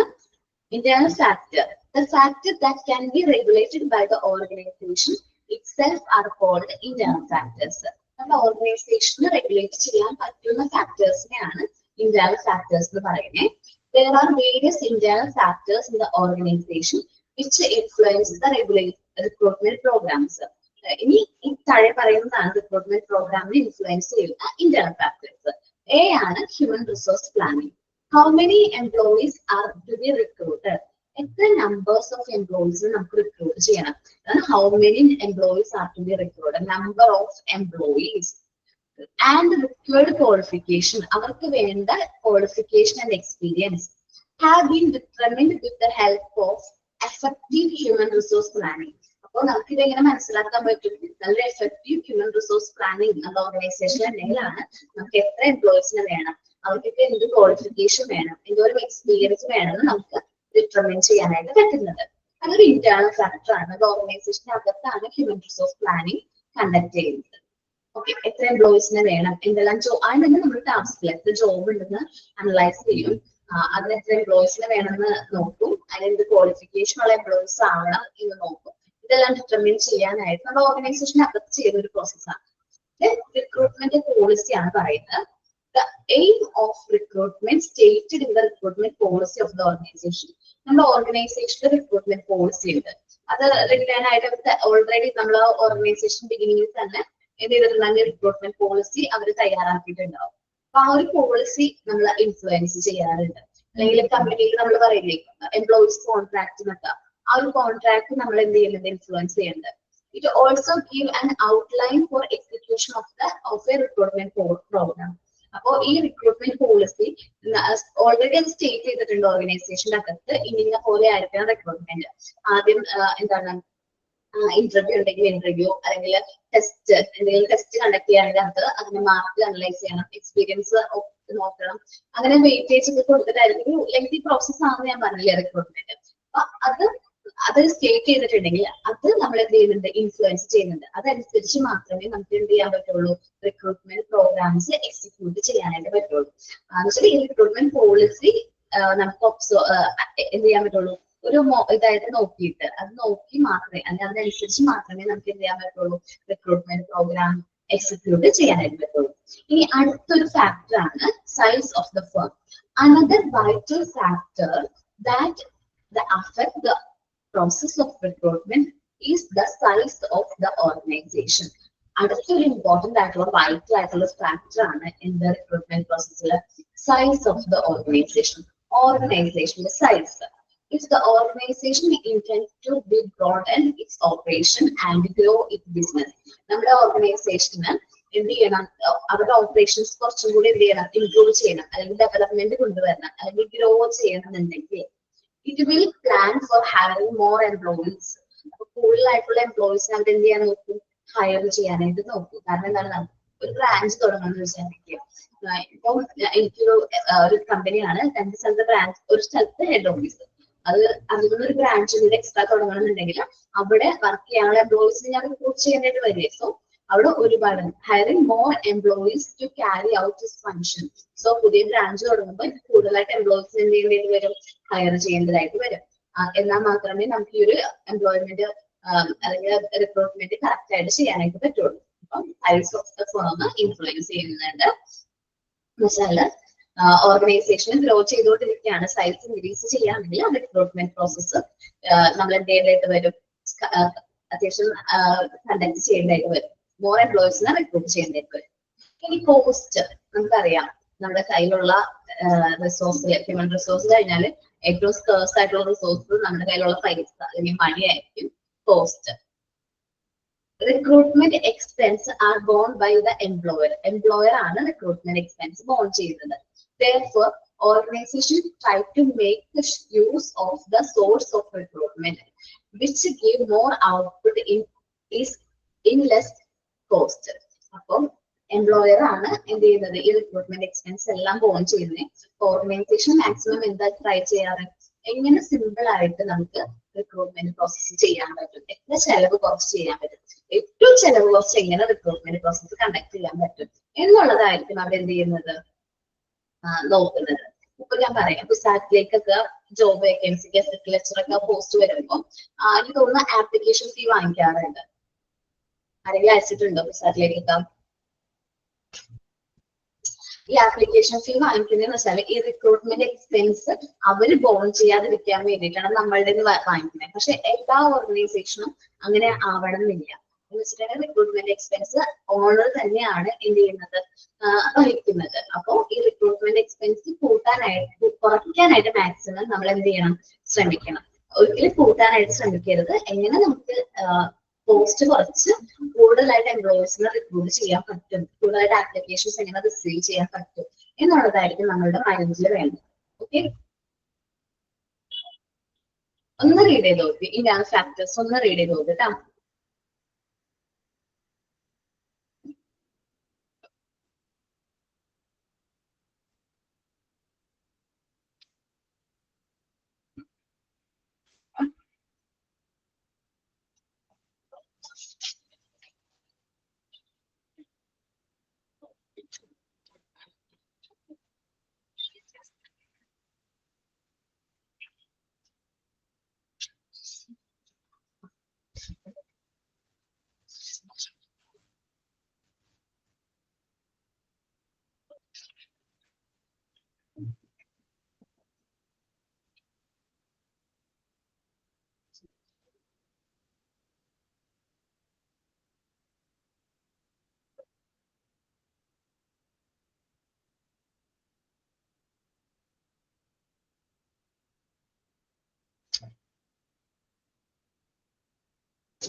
ക്ലിയർ ആയോ? ഫാക്ടേഴ്സ് എന്തെല്ലാം? ഓക്കെ. ഇനി നമ്മൾ ഡിസ്കസ് ചെയ്യാൻ പോകുന്ന ടോപ്പിക് പ്രോസസ് ഓഫ് റിക്രൂട്ട്മെന്റ് ആണ്. എന്താണ് പ്രോസസ് ഓഫ് റിക്രൂട്ട്മെന്റ് ആണ് നമ്മൾ ഡിസ്കസ് ചെയ്യുന്നത്. The recruitment process involve different activity through which competent potential candidates are searched as specified by human resource planning. അപ്പൊ നമ്മൾ പറഞ്ഞു നമുക്ക് കോമ്പീറ്റന്റ് ആയിട്ടുള്ള പൊട്ടൻഷ്യൽ ആയിട്ടുള്ള കാൻഡിഡേറ്റ്സിനെ എന്ത് ചെയ്യാണ്, നമ്മൾ സെർച്ച് ചെയ്യാണ്. ആ ഒരു പ്രോസസ്സാണ് റിക്രൂട്ട്മെന്റ്. അതെങ്ങനെ പറ്റും? നമ്മൾ ആദ്യം തന്നെ ഹ്യൂമൻ റിസോഴ്സ് പ്ലാൻ ചെയ്യണം. നമ്മുടെ ഓർഗനൈസേഷനിൽ എത്ര എംപ്ലോയീസിന് ആവശ്യമാണ്, എത്ര നമ്പർ ഓഫ് എംപ്ലോയീസ് വേണം, നമുക്ക് എന്ത് ക്വാളിഫിക്കേഷൻ വേണം എന്നുള്ള കാര്യങ്ങൾ നമ്മൾ ഒബ്സർവ് ചെയ്യും. ദെൻ ജോബ് സ്പെസിഫിക്കേഷനും റിക്രൂട്ട്മെന്റ് പ്രൊസീജിയർ ഒക്കെ നമ്മൾ നോക്കും. എന്നിട്ടാണ് നമ്മൾ എന്ത് ചെയ്യുന്നത്, റിക്രൂട്ട്മെന്റ് പ്രോസസ്സ് കണ്ടക്ട് ചെയ്യുന്നത്. മെയിൻ ആയിട്ട് നമുക്ക് നമ്മളെ റിക്രൂട്ട്മെന്റ് പ്രോസസ് എന്ന് പറയുന്നത് 5 കാര്യങ്ങളാണ്. ഫസ്റ്റ് റിക്രൂട്ട്മെന്റ് പ്ലാനിങ് ആണ്. നമ്മൾ പറഞ്ഞ പോലെ ഫസ്റ്റ് ഇനിഷ്യൽ സ്റ്റെപ്പ് ആണ് എന്ത് റിക്രൂട്ട്മെന്റ് പ്ലാനിങ് എന്ന് പറയുന്നത്. Then identifying the recruitment source. നമുക്ക് 2 സോഴ്സുകൾ അറിയണം, ഇന്റേണൽ സോഴ്സും എക്സ്റ്റേണൽ സോഴ്സും. നമ്മുടെ ഓർഗനൈസേഷനിൽ അകത്തുള്ള എംപ്ലോയീസും പുറത്തുനിന്നുള്ള എംപ്ലോയീസിനെ റിക്രൂട്ട് ചെയ്യുന്നത്. അത് ഏത് സോഴ്സിൽ നിന്ന് നമ്മൾ എംപ്ലോയീസിനെ സെലക്ട് ചെയ്യണം എന്നുള്ളത് ഒബ്സർവ് ചെയ്യും. Then contracting the source. ഏത് സോഴ്സ് ആണെങ്കിൽ, ഇന്റേണൽ സോഴ്സ് ആണെങ്കിൽ നമുക്ക് ഒരു കമ്പനീസിൽ മീറ്റിംഗ് കണ്ടക്ട് ചെയ്യാം, അല്ലെങ്കിൽ ആ കാര്യങ്ങൾ പറഞ്ഞു കഴിഞ്ഞാൽ നമുക്ക് ഓക്കെയാണ്, എല്ലാവർക്കും ആ ഒരു ഇൻഫർമേഷൻ പാസ് ആവും. എക്സ്റ്റേണൽ സോഴ്സ് ആണെങ്കിൽ നമ്മൾ അഡ്വർടൈസ്മെന്റ് കൊടുക്കേണ്ടതായിട്ട് വരും, ഒരു നോട്ടീസ് ബോർഡിൽ പബ്ലിഷ് ചെയ്യേണ്ടതായിട്ട് വരും, അല്ലെങ്കിൽ എക്സ്ട്രാ, അല്ലെങ്കിൽ എന്താ പറയാ, അങ്ങനെ ഒത്തിരി എഫേർട്ട് എടുക്കേണ്ടതായിട്ട് വരും. അത് ഏത് സോഴ്സ് ആണെന്ന് സെലക്ട് ചെയ്യാം, ആ ഏത് സോഴ്സ് ആയാലും അവരെ കോൺടാക്ട് ചെയ്യാം. ദെൻ ആപ്ലിക്കേഷൻ പൂള്, അവരിൽ നിന്ന് ആപ്ലിക്കേഷൻസ് എന്ത് ചെയ്യുക, കളക്ട് ചെയ്യുക, മോർ ആപ്ലിക്കേഷൻസ് കളക്ട് ചെയ്യുക. ദെൻ ലാസ്റ്റ് സ്റ്റെപ്പ് ആണ് ഇത് സെലക്ഷൻ പ്രോസസ്സ്. റിക്രൂട്ട്മെന്റ് അവസാനത്തെ സ്റ്റെപ്പാണ് എന്ത്, സെലക്ഷൻ പ്രോസസ്സ് എന്ന് പറയുന്നത്. ആദ്യം നമുക്ക് എത്ര നമ്പർ ഓഫ് എംപ്ലോയീസിനെ വേണം എന്നുള്ളത് പ്ലാൻ ചെയ്യുക, അവർക്ക് എന്ത് ക്വാളിഫിക്കേഷൻ വേണം, അവർക്ക് എന്ത് എക്സ്പീരിയൻസ് വേണം എന്നുള്ളത് സെലക്ട് ചെയ്യുന്നു. ഏത് സോഴ്സിൽ നിന്നാണ് റിക്രൂട്ട് ചെയ്യേണ്ടത് എന്നുള്ളത് ഐഡന്റിഫൈ ചെയ്യുന്നു. 2 സോഴ്സ് ആണുള്ളത്, ഇന്റേണൽ ആണോ എക്സ്റ്റേണൽ ആണോ എന്നുള്ളത് ഐഡന്റിഫൈ ചെയ്യുന്നു. കോൺട്രാക്ട് സോഴ്സ്, നമുക്ക് ആ റിക്രൂട്ടർ എങ്ങനെയാണ് ആ സോഴ്സ് കാൻഡിഡേറ്റ്സിനെ എങ്ങനെ എന്ത് ചെയ്യുന്നു, കോൺടാക്ട് എങ്ങനെ ചെയ്യുന്നു എന്നുള്ളതാണ്. ദെൻ ആപ്ലിക്കേഷൻ പോള്, നമ്മൾ ആപ്ലിക്കേഷൻസ് എന്ത് ചെയ്യുന്നു, കളക്ട് ചെയ്യുന്നു. അത് ലാസ്റ്റ് എന്ത് ചെയ്യുന്നു, സെലക്ഷൻ പ്രോസസ്സ് കണ്ടക്ട് ചെയ്യുന്നു. ഇനി ഇതിൽ വരുന്നതാണ് ഇവാലുവേഷൻ ആൻഡ് കൺട്രോൾ. നമ്മൾ ലാസ്റ്റ് സ്റ്റെപ്പ് എന്ന് പറയുന്നത് സെലക്ഷൻ പ്രോസസ് ആണ്. അവിടെ വെച്ച് സ്റ്റോപ്പ് ആകുന്നില്ല, നമ്മുടെ ഒരു പ്രോസസ് എന്ത് ചെയ്യുന്നില്ല, അവിടെ വെച്ച് എന്ത് ചെയ്യുന്നില്ല, സ്റ്റോപ്പ് ആകുന്നില്ല. അവിടെ വെച്ച് നമ്മൾ വീണ്ടും ഈ എംപ്ലോയീസിനെ എന്ത് ചെയ്യാണ്, ഇവാലുവേറ്റ് ചെയ്യാണ്. ഇനി അവിടെ എന്തെങ്കിലും മിസ്റ്റേക്ക് ചെയ്യുകയാണെങ്കിൽ അത് കൺട്രോൾ ചെയ്യുക, അവർക്ക് പറഞ്ഞു കൊടുക്കുക, റെക്ടിഫൈ ചെയ്ത് കൊടുക്കുക. ഇവാലുവേഷൻ ആൻഡ് കൺട്രോൾ ഈ എല്ലാ സ്റ്റേജസിലും എന്തുണ്ട്, ഓട്ടോമാറ്റിക്കലി ഉള്ള ഒരു പ്രോസസ്സാണ് എന്ത്, ഇവാലുവേഷൻ ആൻഡ് കൺട്രോൾ. ഓക്കെ, നമ്മൾ നോക്കുന്നത് റിക്രൂട്ട്മെന്റ് പ്രോസസ് ആണ്. നോക്കാട്ടോ. Recruitment planning. Recruitment planning is the initial step of recruitment process.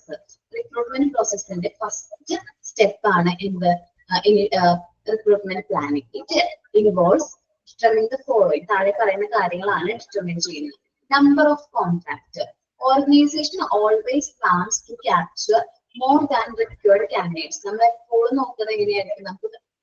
എത്ര നമ്പേഴ്സ് ഓഫ് കോൺടാക്ട് കൂടുതൽ കാൻഡിഡേറ്റ്സിനെ അട്രാക്ട് ചെയ്യാനാണ് നോക്കുക. എന്നിട്ട് ഒരുപാട് കാൻഡിഡേറ്റ്സ്, ഇപ്പൊ നമുക്കൊരു പോസ്റ്റ് ഉള്ളെങ്കിലും ഒരു 10 അല്ലെങ്കിൽ 15 പേര് നമ്മൾ ഇന്റർവ്യൂ ചെയ്യാറുണ്ട്. അത് എന്തിനു വേണ്ടിയിട്ട് അങ്ങനെ ചെയ്യുന്നതെന്ന് വെച്ചാൽ ആ വന്ന 15 പേരിലേക്കും ബെസ്റ്റ് ആയിട്ടുള്ള കാൻഡിഡേറ്റ്സിനെ ആയിരിക്കും നമ്മൾ എന്ത് ചെയ്യുന്നത്, സെലക്ട് ചെയ്യണേ. ലാർജ് നമ്പർ ഓഫ് കാൻഡിഡേറ്റ്സ് ഉണ്ടെങ്കിൽ മാത്രമേ നമുക്ക് എന്ത് ചെയ്യാൻ പറ്റുള്ളൂ, ബെസ്റ്റ് ചോയ്സ് അതിൽ നിന്ന് നടത്താനായിട്ട് പറ്റും. Organization always wants to capture more than the required candidates as they wants to make best choice out of the large number of candidates. അപ്പം large number of candidates ഉണ്ടെങ്കിൽ മാത്രമേ നമുക്ക് അതിൽ ഏറ്റവും ബെസ്റ്റ് ആയിട്ടുള്ള കാൻഡിഡേറ്റ്സ് എന്ത് ചെയ്യാൻ പറ്റുള്ളൂ, റിക്രൂട്ട് ചെയ്യാൻ പറ്റുള്ളൂ. It is also done because many candidates are not willing to join the organization. അപ്പോൾ എന്തുകൊണ്ട് ഇങ്ങനെ പറയുന്നത് വെച്ചാൽ ക്വാളിഫിക്കേഷൻ എക്സ്പീരിയൻസ് ഉള്ള കാൻഡിഡേറ്റ്സ് നമ്മുടെ ഓർഗനൈസേഷൻ ചിലപ്പോൾ സെലക്ട് ചെയ്യണമെന്നില്ല. And a few of them may not be fulfilling the selection criteria. ചിലപ്പോൾ നമ്മൾ അപ്ലൈ ചെയ്ത എംപ്ലോയീസ് അല്ലെങ്കിൽ കാൻഡിഡേറ്റ്സിൽ നമ്മൾ പറഞ്ഞ സെലക്ഷൻ ക്രൈറ്റീരിയ ഫുൾഫിൽ ചെയ്യണമെന്നുണ്ടാവില്ല.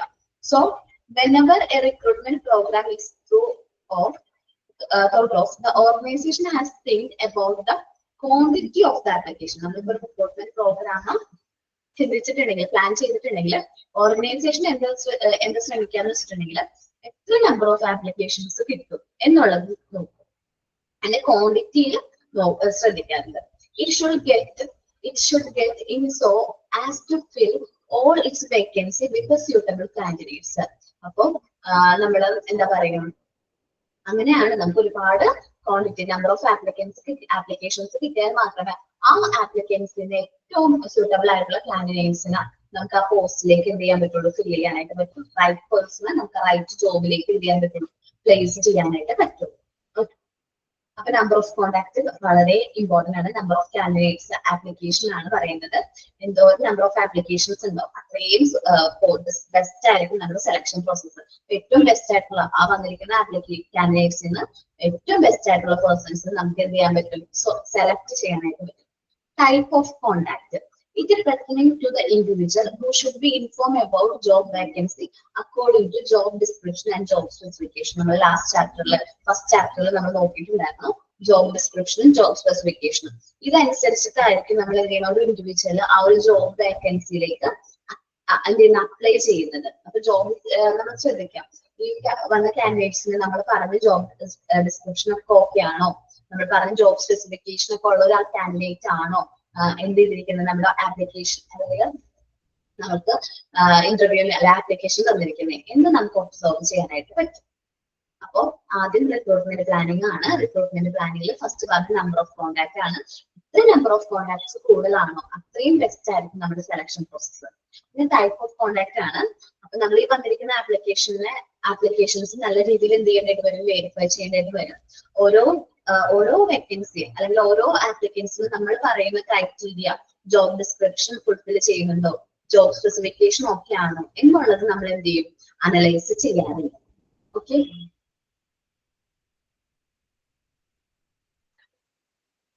ഒന്ന് റീഡ് ചെയ്യട്ടോ.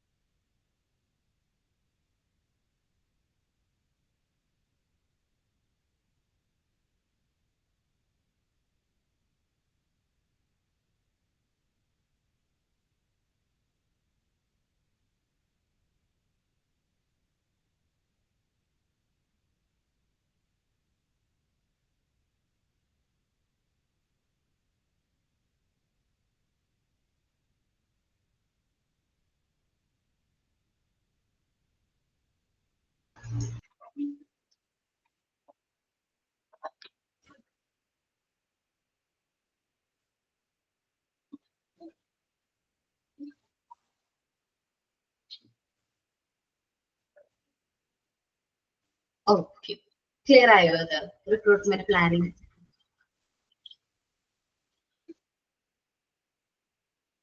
ഇനി ഐഡന്റിഫൈങ് റിക്രൂട്ട്മെന്റ് സോഴ്സ് ആണ് നമ്മൾ പറയുന്നത്. നമുക്ക് അറിയാം, once a recruitment plan is finalized, നമ്മുടെ റിക്രൂട്ട്മെന്റ് പ്ലാൻ ഫൈനലൈസ് ചെയ്ത് കഴിഞ്ഞാൽ the representing the number and the type of the potential candidates, നമ്മൾ ഇനി റെപ്രസെന്റ് ചെയ്യുന്ന എത്ര നമ്പർ വേണം, എത്ര പൊട്ടൻഷ്യൽ, ഏത് ടൈപ്പ് ഓഫ് കാൻഡിഡേറ്റ്സ് വേണം എന്നുള്ളതാണ് നമ്മൾ സെലക്ട് ചെയ്യുന്നത്. They must be attractive such as way that they offer themselves for employment. അവർ എംപ്ലോയ്മെന്റിനെ അട്രാക്ട് ചെയ്യിക്കുകയാണ്. Hence, it is essential to identify the source from which the candidates can be attracted. നമ്മുടെ ഓർഗനൈസേഷന്റെ നമ്മൾ എങ്ങനെയാണ് ആ കാൻഡിഡേറ്റ്സിനെ അട്രാക്ട് ചെയ്യുന്നത്, അതിന്റെ സോഴ്സ് ഐഡന്റിഫൈ ചെയ്യണം. നമ്മൾ ഇന്റേണൽ സോഴ്സ് ആണോ അതല്ലെങ്കിൽ എക്സ്റ്റേണൽ സോഴ്സ് ആണോ നമ്മൾ കാൻഡിഡേറ്റ്സിനെ അപ്ലൈ അല്ലെങ്കിൽ എന്ത് ചെയ്യാനായിട്ട് റിക്രൂട്ട് ചെയ്യാനായിട്ട് തീരുമാനിക്കുന്നത്, അത് നമ്മൾ ഇൻഫ്ലുവൻസ് ചെയ്യുന്നുണ്ട്.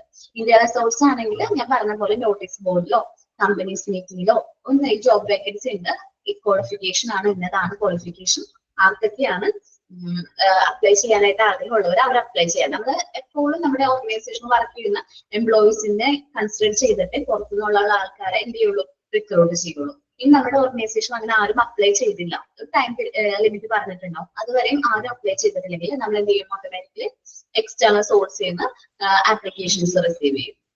അപ്പോൾ ഐഡന്റിഫൈങ് ദ റിക്രൂട്ട്മെന്റ് സോഴ്സ് ആണ് അടുത്ത പോയിന്റ്. നമ്മൾ റിക്രൂട്ട്മെന്റ് പ്ലാൻ ഫൈനലൈസ് ചെയ്ത് കഴിഞ്ഞിട്ടുണ്ടെങ്കിൽ നമുക്ക് എത്ര നമ്പർ ഓഫ് എംപ്ലോയീസ് വേണം, ടൈപ്സ് ഓഫ് പൊട്ടൻഷ്യൽ കാൻഡിഡേറ്റ്സ് എത്ര വേണം എന്നുള്ളത് നമ്മൾ കണ്ടെത്തും. അങ്ങനെ ഓക്കെ ഇടാം. നമ്മള് എന്താ പറഞ്ഞത് ഐഡന്റിഫൈങ് ദ റിക്രൂട്ട്മെന്റ് സോഴ്സ് ആണ്.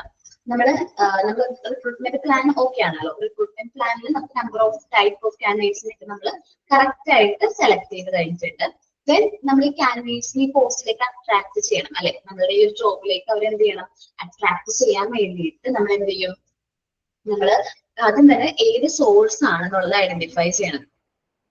അപ്പൊ നമ്മുടെ ഇന്റേണൽ സോഴ്സ് ആണ്, നമ്മുടെ ഓർഗനൈസേഷനിൽ ഉള്ള എംപ്ലോയീസിനെ തന്നെയാണോ റിക്രൂട്ട് ചെയ്യാനായിട്ട് ഉദ്ദേശിക്കുന്നത്, അല്ലെങ്കിൽ ഓർഗനൈസേഷന്റെ പുറത്തുനിന്നുള്ള എംപ്ലോയീസിനെ ആണോ റിക്രൂട്ട് ചെയ്യാൻ ഉദ്ദേശിക്കുന്നത് എന്നുള്ളത് നമ്മൾ സെലക്ട് ചെയ്യണം.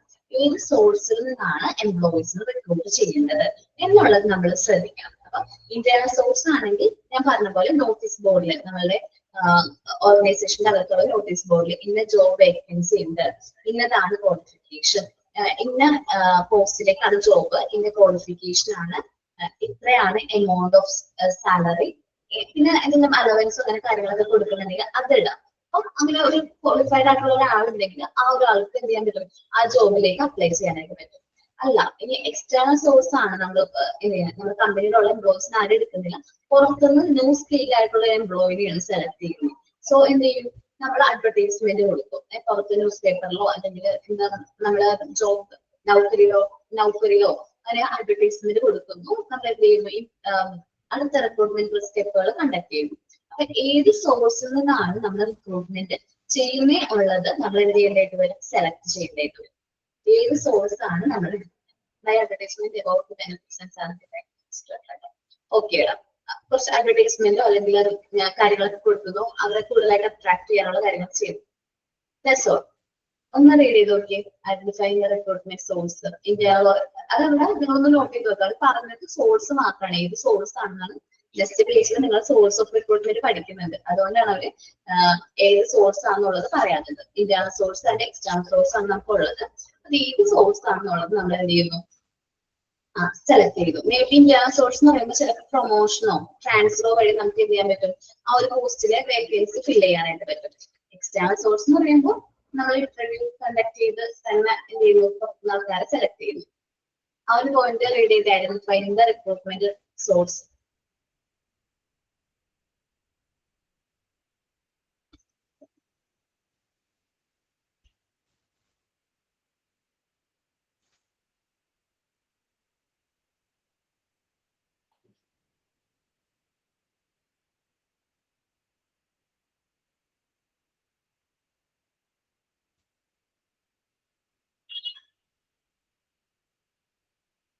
ഓക്കെ, ലാസ്റ്റ് ആയപ്പോ സ്പീഡ് കൂടിയില്ല, പോയിന്റ് ഒന്ന് കംപ്ലീറ്റ് ചെയ്യാനുള്ള സ്പീഡ് എടുത്തുണ്ടാവും. ഒന്ന് വായിച്ചു നോക്കാം. നെക്സ്റ്റ് ക്ലാസ്സിൽ ഞാൻ ഈ പ്രോസസ് ഓഫ് റിക്രൂട്ട്മെന്റ് ഒന്നും കൂടി പറയാം, കണ്ടിന്യൂഷൻ പറഞ്ഞിട്ട് നമുക്ക് ബാക്കിയുള്ള പോർഷൻസ് എഴുതാം കേട്ടോ. ഓക്കെ, ക്ലാസ് വൈൻഡപ്പ് ചെയ്യാണ്. Thank you all.